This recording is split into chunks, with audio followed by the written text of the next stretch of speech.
To us, magic sounds like this extraordinary thing, pulling a rabbit out of the hat, coming out of nowhere. But it's here, it's real, and the more that we are open to the unseen, to the energies of this world, to abundance and manifesting, to calling in and growing, the more we'll be able to call magic into our lives. Join me as I share stories, wisdom, and curiosity around connecting with your higher frequency, tapping into the synchronicities of the universe, and opening up to the unseen possibilities that this world has to offer.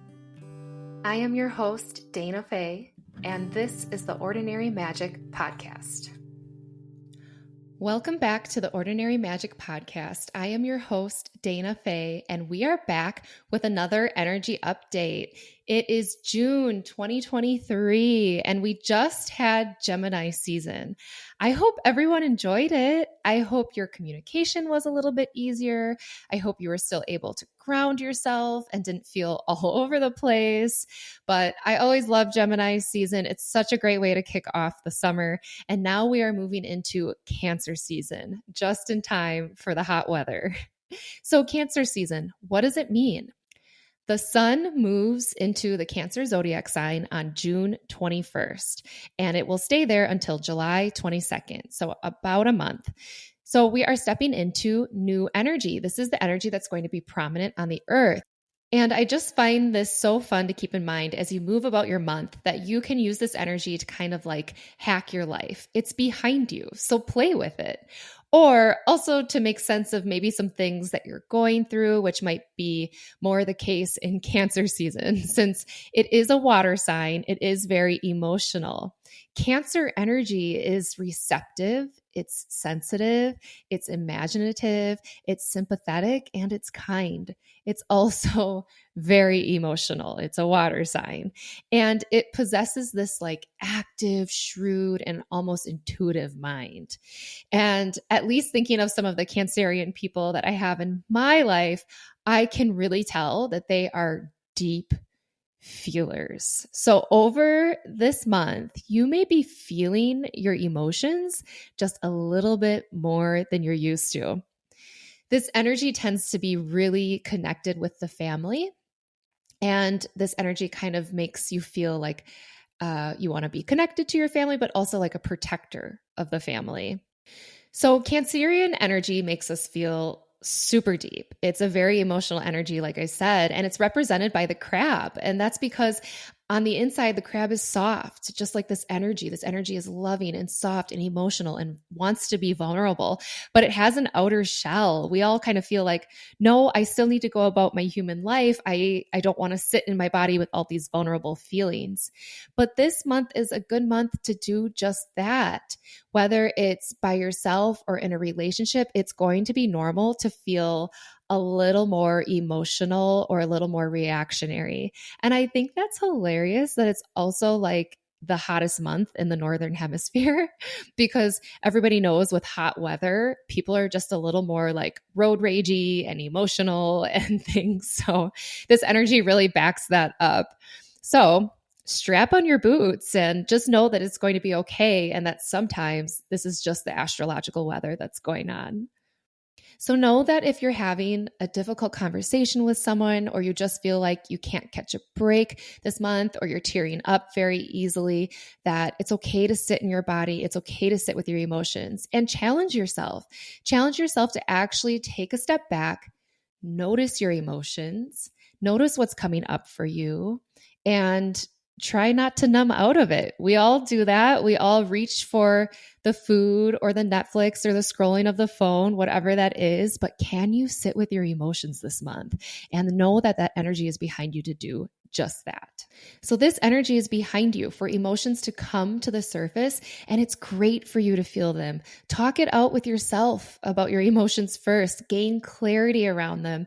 And then if it's feeling like something that you also want to share in a relationship, once you've gained clarity, of course, not when you're in your emotional high, do the self-work first, gain that clarity, and then go have that super vulnerable, emotional, deep conversation with someone because the Cancer energy is behind you to do so.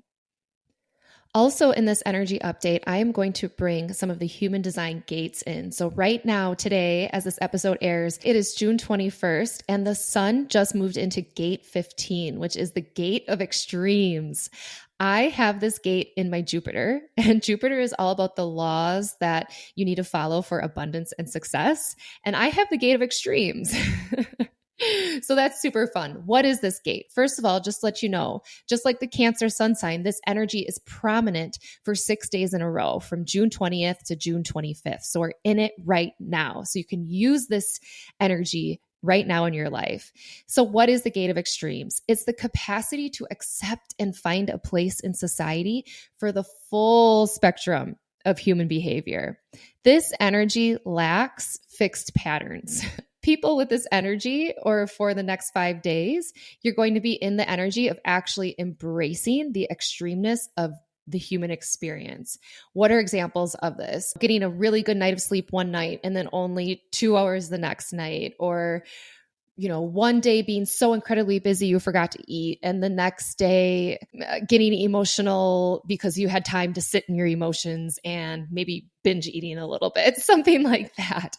It's the human experience. It's the gate of extremes. So this energy is going to be behind us to feel the Cancerian emotions that are coming up. This energy is also capable of accepting other people's extremes, as well as not judging them. So it really brings the diversity into the flow of life. The gate of extremes is connected to our G center, which is our identity center. It really amplifies our aura's magnetism, and that attracts people to us. So acknowledge the diversity. It will be easier to do so over these next 5 days. And it's a great time to just let your freak flag fly, because the energy is behind everyone in this world to be more accepting of just how incredibly diverse we all are. And that's what the world is moving into. We're moving into more individuated beings. That's why I'm a human design reader. I'm in the business of teaching everyone how to individuate and really be their own person, because there is such a large scale of diversity of humans and the human experience. So talk about this energy with your friends. What's something that you've always wanted to embrace about yourself that just doesn't quite fit into society's cookie cutter standard? Do it, because other people are going to acknowledge it and accept it with a little more ease over these next 5 days. And then on June 26th, the sun moves into the Gate of Stillness. So for another 6 days, the sun will be in the Gate of Stillness. And I think it's so cool that we go from the Gate of Extremes, which just seems very energized and a little more all over the place, to the Gate of Stillness. And this energy actually comes from the root center. I personally don't have this energy in my chart, so I'm really excited to feel the sun's energy over those 6 days. This energy comes from the root center, and the root center is a pressure center. It focuses on the raw power to concentrate. So this energy helps us to be really great at keeping still, at focusing our energy on assessing things, contemplating, sitting with what we've maybe committed to, even if it's been a challenge, and then perfecting that challenge or task at hand. I find this energy so interesting because it comes from the root center, which is a very much like get up and go pressure center, but it's the gate of stillness. So sometimes this energy, when we're feeling it, we can feel almost restlessness while we're trying to find the right things to focus on. So contemplate this as you move from the Gate of Extremes to the Gate of Stillness on June 26th. What is it that you really want to focus your energy on? What do you really want to get still about? What do you want to hone in on? Is it something tangible, physical, or something you're trying to create? Is it a conversation you want to have with a loved one? Or is it something you want to do with your kids where you would be very present for them and still and focused? I mean, it's summertime after all. You might be with your kids a little more often. What were you feeling from the Gate of Extremes, which is all over the place and embracing the human experience and the diversity? Then into the Gate of Stillness, where you're embracing something that you really want to commit to, you really want to be still about, you really want to bring attention to, and innately knowing that when it's time to take action versus inaction. So the Gate of Stillness is a great energy behind really choosing the thing that you want to take action with, but allowing yourself to sit with it for a little bit before you're ready to go. So those are the first two gates that kick off Cancer season. I find them so fascinating. Remember, Cancer season might get a little emotional. We might get a little deep. Don't numb out. Don't shy away from it, and embrace the gate of extremes of enjoying the human experience of things that are not fixed and changing, and just go with the flow. And then embrace the gate of stillness, where you can really sit with something that you want to be still about, assess, contemplate, and maybe pursue.